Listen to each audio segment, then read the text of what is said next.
Welcome to what I think is going to be our final piece, looking at my favorite demos from Next Fest June 2024. There's going to be a collection of multiple nights of playing demos both on and off stream. So I hope you enjoy these, and let's get to this final superb selection of indie games.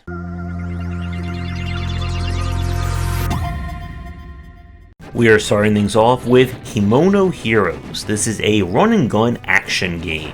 When evil descends upon the land, it's up to 4 heroes to save the day by running, jumping, slicing, and, well, throwing lots and lots of projectiles.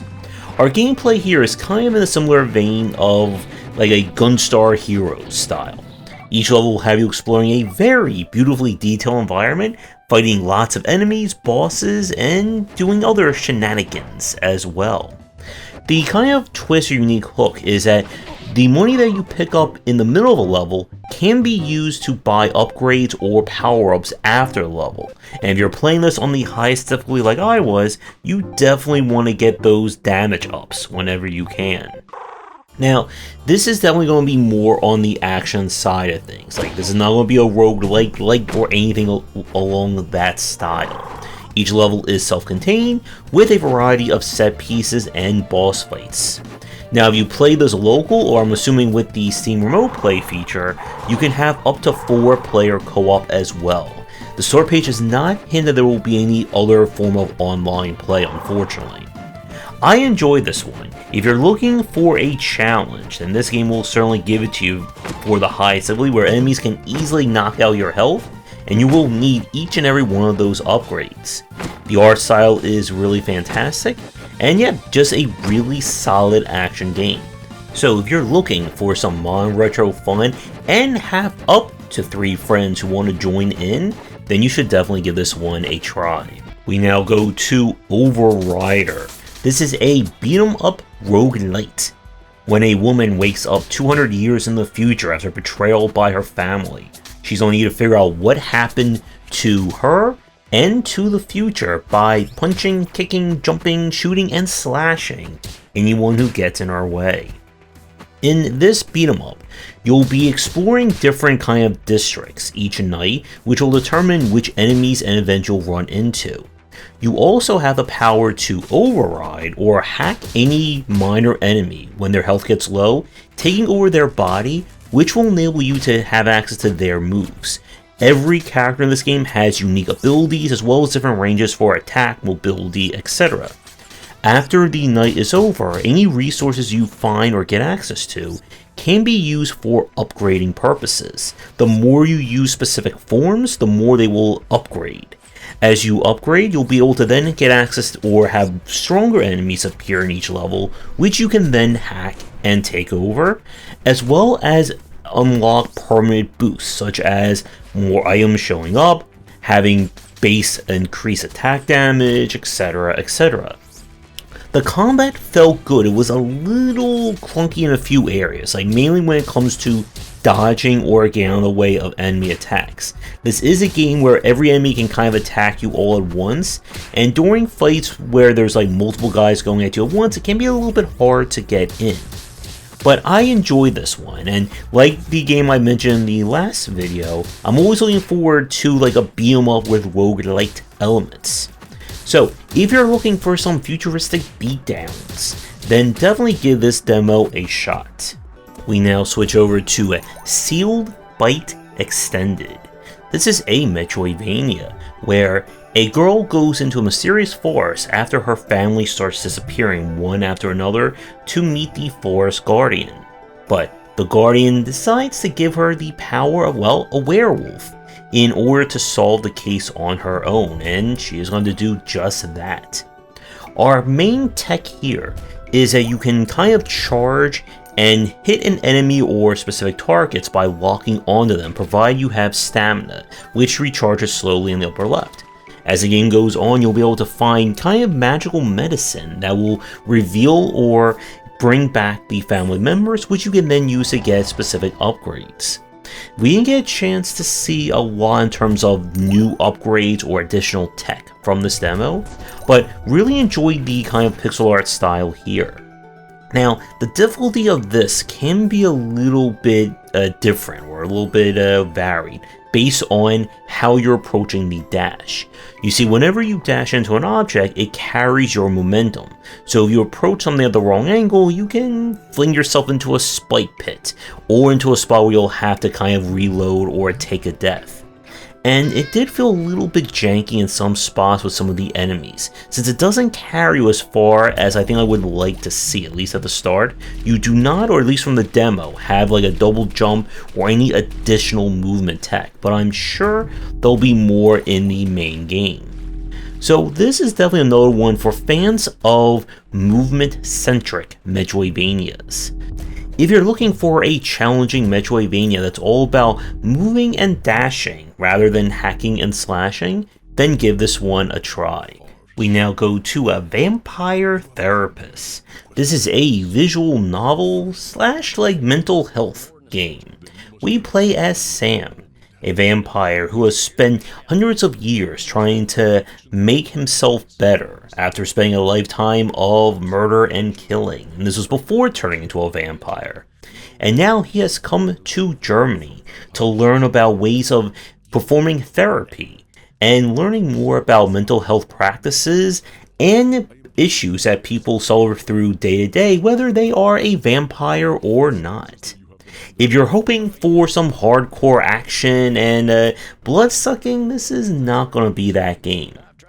Each therapy session or client, you'll deal with a historical figure or someone inspired by history who is suffering from some kind of issue, and it's going to be up to you to figure that out and help them get through their cognitive distortions that you'll learn all about through the game.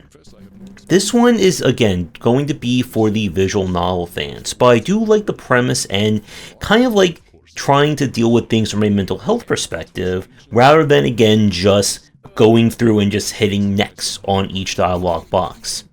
Now, there's not going to be any fail states in this one or bad endings you have to worry about, and the game will give you enough time, information, and chances to get through this. So if you're a fan of learning about mental health and seeing things from the side of a very active vampire community, then you should give this one a bite. We now go to Selfloss, an action-adventure game inspired by kind of Slavic mythology. In a world that worships giant flying whale gods, you play a healer who's trying to explore and figure out why this kind of encroaching malevolent force is corrupting everything, and performing a ritual to help them kind of move on from the death of a loved one. The art style and aesthetics are really well done here. Our gameplay is going to be a mix of puzzle solving and essentially like basic action design. You have your kind of magic staff that emits light, and the light can be used for puzzle solving or to hit enemies as you focus on them with it. As you explore the world, you'll go on completely different quests, find MacGuffins, and try and figure out what is going on. My only real issue I have with the game is that it does feature this kind of fishing minigame or fishing puzzle where you'll need to catch specific fish that you can feed to creatures in order to satisfy them, and then they'll get out of your way. And the fishing felt a little bit janky from what we played of this one in terms of trying to figure out what you're trying to do. Still, there's some potential here for fans of action-adventure design looking for a game with its own unique take on the aesthetics and mythology. So if you're looking for another action-adventure game, and maybe you enjoy whale sightseeing, then you should give this one a check. We now go to a Grapple Dog Cosmic Canines. Pablo is back for another grappling-infused adventure. When evil once again threatens the world, he must use his grapple, punch, and jumping skills in order to save the day. But this time, he is now joined by Luna, who I guess is his version of Shadow the Hedgehog, complete with her use of gun, as opposed to fists. Like the first game, you'll be exploring platforming levels, trying to grapple, swing, and jump your way to collect all the MacGuffins that you need to move on. Now, unlike the first one, you can also play levels with Luna. Now, the demo didn't make it clear if the levels are going to be specifically either for Pablo or Luna, or you can swap between the two, or they have different paths. But to the game's credit, Luna does play differently from Pablo, using the gun for attacking rather than fists, and she has a little bit more in terms of kind of dashing as well. Now, if you enjoyed the first one, this is looking like it's going to be a very solid sequel. And if you missed out on the first one, it is still definitely worth playing if you're looking for kind of a very easy to get into platformer with a little bit of bite or bark for people looking for a challenge. So, if you're in the mood for some swinging platforming adventures, then you should give this one a go around. Now, if you're looking for something a lot more challenge to it, our next game will do that with Before I Go. This is a Metroid Vania where you wake up in a strange world with no memory as to why you're here. Once again, something weird and twisted is going on, and in order to solve this case, you're going to have to run, jump, and shoot a lot of things along the way. The structure of this one is classic Metroidvania. You'll explore the variety of environments looking for save points, upgrades, and of course permanent skills that will grant you new abilities and will give you access to new and ever more excitingly difficult sections to get through. Now, some of the challenge of this game comes with how healing works. When you kill enemies, some of them will drop healing items, but a lot of them will not. And it means that you have to kind of fight the harder enemies in order to gain the ability to heal again. This is a game where you're going to be dodging lots and lots of environmental hazards as well. Now, at the start you can only attack at the cardinal direction, so I don't know if they'll introduce any other additional forms of attacking. But this one feels, again, very Metroid-like in terms of the pew-pewing and jumping around. Now, from the footage that you're seeing here, I think I made it look a little bit on the easy side. There are some tricky jumps that will pop up here and there, especially once you get the ability to do wall jumping. But I was getting into this one as, again, a fan of jumping and Metroidvanian. So this one comes with a recommendation from me if you're looking for what could be a potentially challenging Metroidvania style game. And now we go to Cat Quest 3. This is of course the third game in the series that revolves around a cat world with a kind of long-standing mythos about reincarnation and power and some mysterious forces going on as well. This is an action RPG where now you are a pirate and you are searching for a mysterious treasure in the world, and you must beat out all the cats, mice, and other critters to be the first one to it. Like the previous games, this will have a combination of ARPG elements, as you will be able to level up and find different weapons and gear that will enhance your base properties or give you different boosts as well. The world is once again very beautiful and stylized, with the different animals and lots of cat puns to go with it all. I believe there is also going to be multiplayer as well. And again, this looks like another solid entry in the series.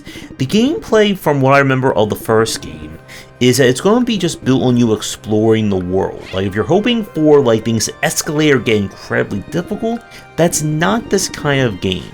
This is one of those titles where you'll explore one land. If you enjoy that, you're going to have enjoyment doing the next one, and the next one, and of course more dungeons and quests and all that. So if you are a cat person, and you like pirates, and looking for an adventure that includes both, then definitely check this one out. We are now going to Sworn, an action roguelite that should look familiar to anyone who's played Curse of the Mad Gods or Hades. We're going for Arthurian legend as opposed to Greek mythology.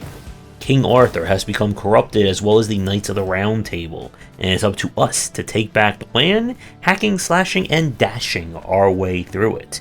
The game comes with, I believe, up to 4-player co-op as well, but the general gameplay should be familiar to anyone who's seen any of these games before. You'll go into randomly chosen rooms and deal with all the enemies in it without, of course, taking damage yourself. You'll get a variety of items and upgrades, and we replace Greek gods with the Fae folk, who will provide you with different upgrades and modifiers to your attacks.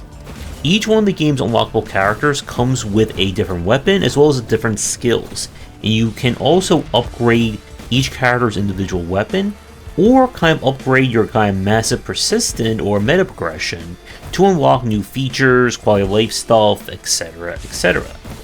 So from our time with this demo, I think this is a very solid entry, and the only thing I would say is perhaps a problem for it would be the fact that it's going to most likely be competing with Hades 2, but the combination of multiplayer does help this one out quite a bit. So if you're still in the mood for some hacking and slashing with your roguelikes, and maybe enjoy the Knights of the Round Table as well, then give this one a play. We now switch over to Red Entropy.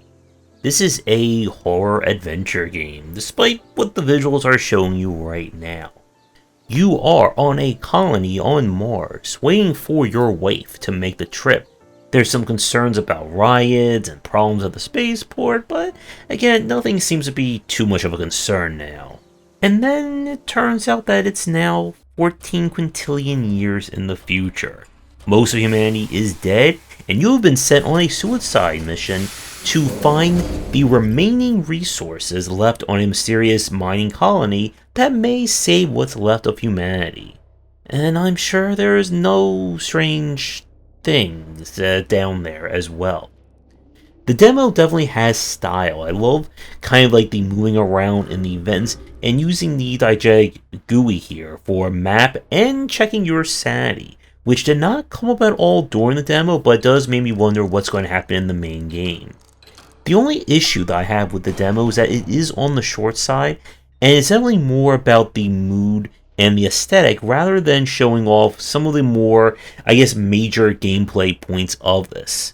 But there's definitely going to be something here for fans looking for a very out-of-this-world horror adventure and seeing just how far this creepy rabbit hole goes. We now switch over to Abya Paintball. Hopefully I didn't butcher that first part. In this one, we play a robot in the very far future. Humanity is possibly long since dead, but we have been awoken by a super advanced AI to possibly find what remains of humanity, and we will have to use the most elaborate water gun or water squirter in existence to do so. This is a kind of puzzle platformer style game where you will explore a variety of environments trying to get from point A to point B. Your water gun can be equipped with different liquids that will have different effects on what you're aiming at. Water can be used to wipe away hazardous paint or to trigger kind of these rotating things in order to turn on specific objects. You'll also get access to additional paint and other liquids later on that will of course have their own effects on the world. The controls felt nice for the most part, but I do have two issues from this demo. The first is that the jumping is unusually tight for a puzzle platformer like this. Your character will more often than not kind of like bounce off of ledges or the edge of a platform, and without being able to grab onto it, you need to be very precise with your jumps.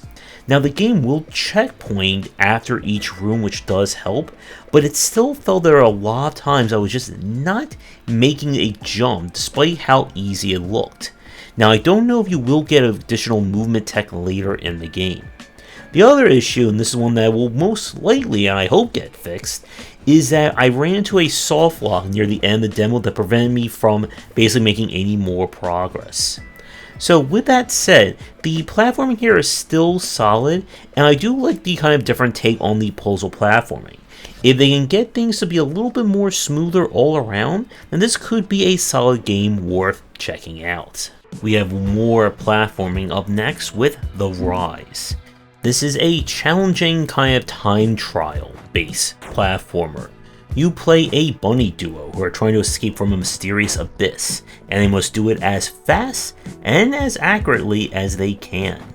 Our movement tech is centered around using your dash, which recharges anytime you touch the ground to move as quickly as you can, through each one of the levels. In order for a level to count as being completed, you must do it under par, which is represented by that caret ticking away in the upper left. So the challenge in this one is that you do have to move pretty fast through these levels, and you're going to have to be constantly using the dash in order to kind of squeeze out every few seconds or milliseconds of your time. From my time with the demo, it did feel fairly good to play. I don't know if they're going to introduce additional movement or jump tech in the main game, but this one looks like it's going to be a really fair challenge for people who are looking for another kind of speed your way through the platforming style of design. So if you are in the mood for some running and jumping and doing it very fast, then give this demo a try. So I heard everyone likes platformers, and I have another one with the puzzle platformer Monowave. In this one, you play a creature called Mono who lives in a very colorful world, as you can see. But when something threatens the balance, it's up to us to puzzle platform our way to solving the mystery. Our puzzle tech in this revolves around the different colors. Each color comes with it a kind of change on the movement, as well as coming with a different ability. Not only that, but whatever color you are makes you immune to any hazards of that same color. In each level, you're going to find different MacGuffins hidden in each level that you want to collect and see if you can get them all for that illustrious 100%. The platforming here is going to be on the basic side. This is going to be more about the puzzle solving than it is about making very precise jumps. For each level, you're going to need to figure out which color you need to be at what point in order to get the various MacGuffins. And as you swap through, you'll also have to deal with the difference in terms of the movement and kind of the physics around. So this is one that's definitely going to be more for puzzle fans than platforming fans.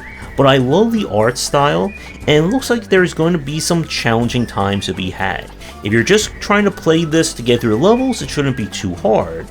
But if you're going for everything, expect to spend some time wrapping your mind around the different colors and their abilities. So if you enjoy what you're seeing here, then be sure to check out this demo. We now switch over to Rubato. This is a 2D Witchroid Vania with a whole lot of swinging and hopping to go around. We play as Rubato, a frog that works for a company that manages the entire solar system.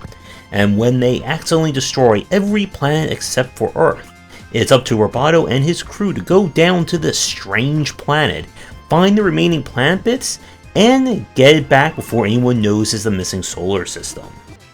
Our gameplay here is going to be a kind of Witchroid Vania style, as you will get different upgrades and skills by completing each world, which will then let you return and find more planet bits. Each level is made up of a collection of rooms filled with all manner of obstacles, situations, and weird stuff that's going to happen. And you're going to need to find all the planet bits, or at least most of them, if you want to rebuild the solar system. You're never going to quite know where things are going to go in this game. One moment you're doing some physics swinging, solving a puzzle, then getting into a race, then fighting a giant dumpling who runs a croissant factory. Why are you in a giant croissant factory? I'm not the one who's going to answer that one. But yes, this is one of those games where you're going to have to just play and see where it all goes from moment to moment. And I was enjoying this one. The jumping and general swing physics feel solid, and it does have that kind of you never know what to expect out of the next challenge or next room feel.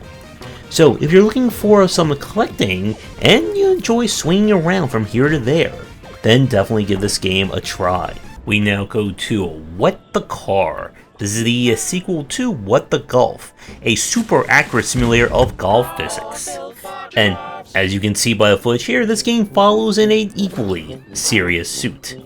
But this is a collection of mini games and mini challenges all revolve around you using a car in completely accurate ways, such as running, jumping, having giant legs, having no legs, and many, many more. Like our first game, each level will challenge you to collect a MacGuffin as well as get a bonus challenge. In this one, it's going to be a time trial. Get the card and get through the level as fast as you can to get those sweet progression. The world map itself is also home to numerous secrets and bonus levels as well. Now, as with our first game, if you're going into this expecting any kind of realistic golf, or in this case, realistic driving, you are not going to find it. And the physics here are entirely on the arcade side. It did prove to be a little bit frustrating in a few areas, as you'll need to basically get enough momentum and velocity to make some of the jumps, and if you get stuck on something or you miss a turn the wrong way, you may just have to restart the challenge. I am curious to see kind of where this game will go in terms of some of the more advanced stuff, and just how tricky this not a car driving will get. So if you enjoy the first game or are looking for as many different ways to drive a car that doesn't involve said car, then definitely check this one out. We now go to Feed the Deep, a diving roguelike. A city sits on top of a platform in the ocean, and they must sacrifice meat to the mysterious deep. And you play as the latest diver who has drawn the short straw and must do just that. Our gameplay here revolves around you trying to get access to where the deep is. The area is going to be procedurally generated, and your task is to dive for resources that you will need to purchase items and upgrades that will allow you to get the necessary items you need, and then bring your sacrifice to the deep itself.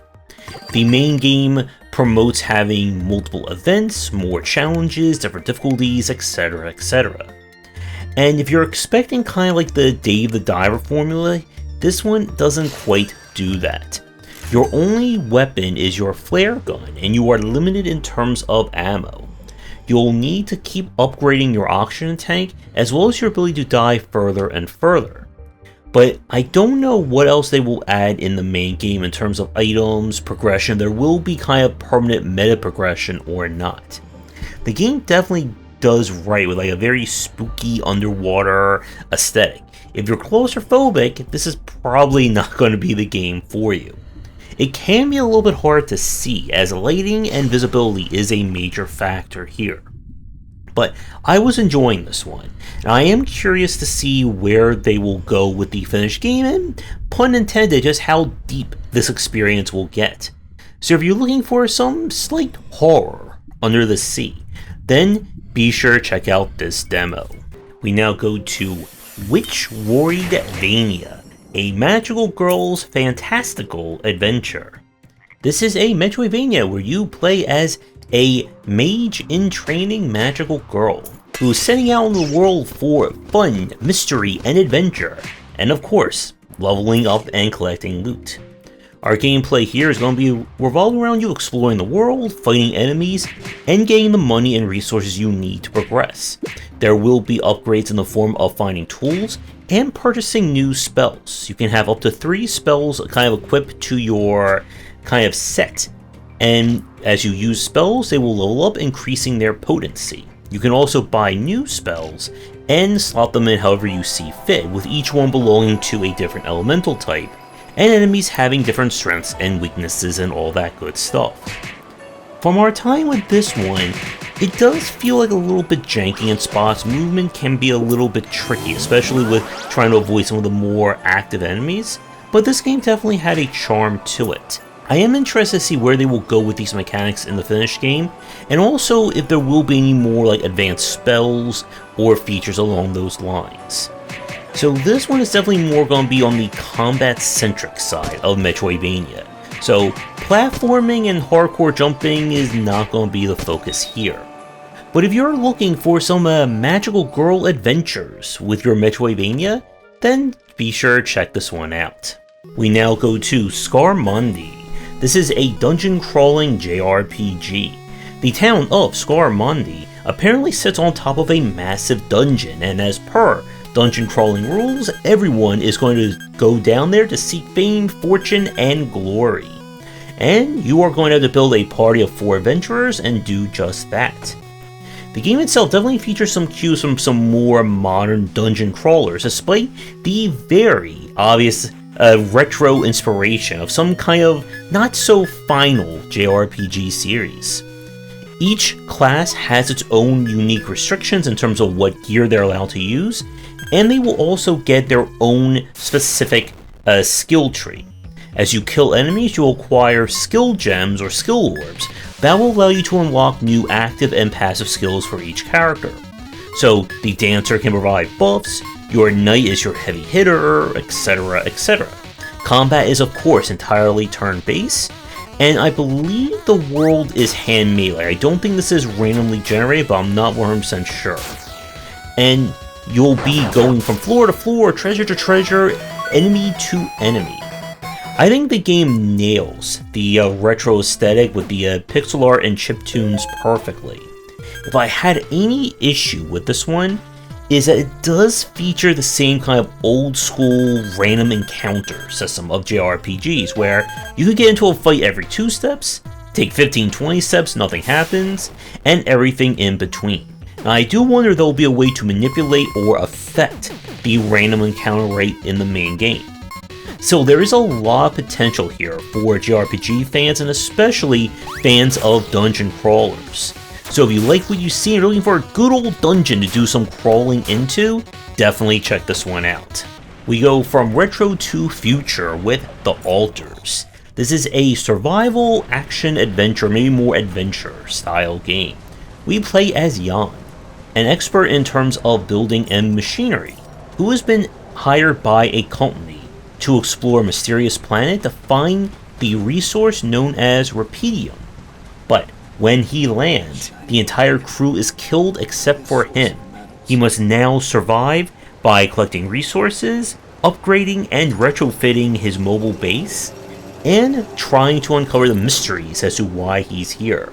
The twist of the game, which is okay to spoil as it's in all the marketing, is that one Jan is not enough, and using Rubato, it is possible to clone him with different versions of himself, basically by altering their memories to create alternate takes. So what happens if Jan is a mechanic? Maybe he's a scientist, and etc, etc. Besides the sci-fi connotations of the story being interesting, it does open up some very interesting gameplay mechanics of having to deal with yourself and trying to make you and you work together to save the day. Each in-game day has you basically performing tasks aboard your ship, repairing or building new components and stuff, as well as going out into the world to harvest materials and set up mining deposits for some of the more advanced stuff. You'll need to complete the objectives to move the story along, and it did seem like it was possible to soft lock during the tutorial if you use up too much of the resources. I don't know how resource recouping works in this game. Now, while the story is interesting, the one caveat is that it's hard to tell just how involved the gameplay is going to be. Is this going to be very linearly driven, going from objective to objective, or will there be some kind of variance in terms of how you play the game, the order you do goals, and that kind of thing? I like the style of this one, there's certainly potential here, and this one I'm going to be keeping an eye on for when it is released. So, if you're looking for a game with a very interesting story and some surviving to go with it, then check this one out. We now go to NeonGarten. This is a kind of minimalistic city builder meets Luck Be a Landlord. It is a cyberpunk future and everyone is building on top of everything else. And you're going to have to design the best damn neighborhood that can also keep you out of debt when the tax collector comes. Our rules are very simple. Each day, you'll be given a choice of 3 buildings. Buildings can come in different kind of properties, residential, commercial, as well as having different effects based on what is located near it and the other buildings that you have. Like Luck Be a Landlord, this is all about optimization as you try and figure out what is going to be the quote-unquote build for your city in order to maximize the income so you keep ahead of the taxes. The kind of cyberpunk twist, or dystopian twist, is that you can build structures on top of each other. And when a building says that it's affecting or being affected by buildings next to it, that includes those that are 1 layer below and 1 layer above it as well. So your little skyscraper can also have a lot of synergy, and again, this is a game where you're going to have to be planning 3 to 4 steps in advance if you expect to win. Again, if you're looking for kind of like this luck be a landlord style, I think this game is very solid. It can be a little bit tricky to keep track of what effects are affecting what buildings, and when things get a little bit more advanced, you're going to be paying more attention to how everything is set up. So if you enjoy the luck be a landlord style and looking for a very different take with some lo-fi beats to go with it, then give this one a play. We now switch over to a Freeride. This is an RPG that is all about you. When one day you get on a spirit train by a special conductor who takes you on an outer space trip, she disappears, and with reality in the balance, it is up to you to keep the train going, learn about the various people on board, and maybe learn a little bit about yourself on the way. This is a kind of like action RPG, kind of focus a lot on like mini games and basic combat. Each act will give you freedom to explore and interact with the various people and objects around you. You have the ability to pick up almost any kind of small object and throw it or gift it to people, and they will respond in different ways. Your mission is to complete each act, and there are multiple solutions to it as well. Sometimes there'll be mini games, sometimes light combat, and the game is looking to, I think, do a whole lot in it. When the act is over, you'll be graded on a lot of different choices that you made. Some are very apparent, some not so much. That will affect your personality, and the game is part personality quiz at the very end. Unfortunately, I didn't get a chance to play through multiple times, so I can't tell you how the act differs on different plays, but there is certainly a lot going on in this game. I like the aesthetics and the art style, and this could certainly be one worth checking out if you're looking for a little introspection and a little bit of action and adventure to go with it. We now switch to Creatures of Ava. We play as Vic, who has come to the planet of Ava that is under attack by a mysterious infection that is killing and corrupting all the wildlife. She must learn to communicate with the various animals, maybe be able to save everyone, and also come to terms with a horrific event that happened to her as a child. This is, in a weird way, kind of like Beyond Good and Evil, as you once again play a protagonist who uses a staff and camera in order to get the job done. But this game is not going to be about direct combat.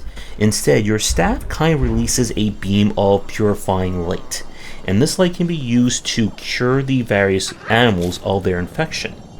You'll also be able to pick up a kind of flute device that you'll play in order to befriend and gain the various creatures' trust. It's a kind of like little rhythm minigame.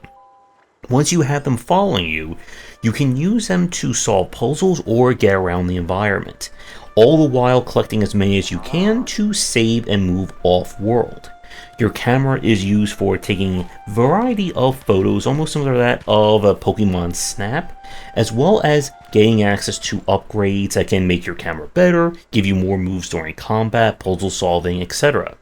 The world looks like it's going to be very vast as well, with lots of animals to save, mysteries to uncover, and trying to get 100% will probably take you some time. Now, if you're hoping for, again, like very hardcore action design, Creatures of Ava is not going to be it. The most you're going to be doing in terms of combat will be trying to get your dodging right to avoid enemy attacks, but you're not going to be, wielding heavy weapons or doing anything destructive like that. So the game is definitely coming along with a very cozy or wholesome message as well. So this one, I would say, is a really solid entry if you're looking for a more, relaxed action-adventure game with a great message about saving the animals and taking their photos as well. We now go to Legends of Astravia. Hopefully I got that right. This is a JRPG where you awaken in a village with no memory as to who you are, but a evil force is trying to corrupt the magics of the land, and you are somehow tied to it. And you are going to have to do what we always do in these circumstances. Go out, battle monsters, and maybe get your memory back along the way. What really made this game appealing to me is the combat system. The game uses a timeline management, where during the kind of first part of the bar, your job is to kind of read the opponent and wait to figure out what commands are going to do. Once they get to the second part, then it's kind of locked in. So there's a strategy here in terms of blocking or kind of delaying your action until the enemy does their attack to reduce their damage, and then committing and striking back. Now, the game shows in the menu that you'll get at least, I think, up to a party of 3. I don't know you'll have 3 party members active in combat. I got to see 2 during the demo. There is also a kind of magic elemental equip system where you equip various elements that will give your character access to new spells, passives, and all that great stuff. The world looks like there'll be some puzzle solving, and I'm really curious to see kind of how far the combat mechanics and world exploration will get. So, if you are fans of JRPG design and looking for a very active take on it, then definitely give this one a try. We now go to Ark of Charon. This is a colony sim meets kind of tower defense.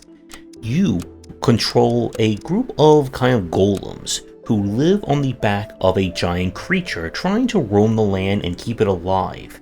All the while, a dark, evil fog is chasing after you, and you must stay one step ahead of it while continuing to gather resources, upgrade what you're able to do, and keep your golems happy and fed as well. So the gameplay here is kind of, again, like this mix of these 2 designs. Whenever you're kind of living city or living settlement here is stationary, you'll be able to harvest resources along the ground. You'll need different materials in order to construct the various structures, defenses, as well as being able to grow food and other resources in order to keep your golems alive. As you find special resources, you can get access to artifacts, which are like incredibly rare materials, and you'll also be able to kind of level up your tech tree. This will unlock new resources, new equipment you can build, and this is very important because once you leave the safety of the ground, you must defend your creature from waves of enemies. And you must set up towers and other automated defenses in order to deal with them. Now, the kind of unusual thing for this game is that there is a weight system to how buildings work. You can build stuff on top of each other, but if something is too heavy, it will cause damage. So you can prop things up using pillars. But I had some trouble trying to get things like higher up. Like, it didn't seem like it was like really building right or setting things up properly. The difficulty of this one can be a little bit like off-paced here. If you do not invest in stronger weapons early, the higher tier enemies will just rip and tear through you, and you'll also have to deal with your weapons missing. So you need to build kind of higher up on your creature in order to properly defend. I don't know if there's like an actual like story or meta progression in the main game, or if it's just going to be more of a colony sim, survive as long as you can kind of game.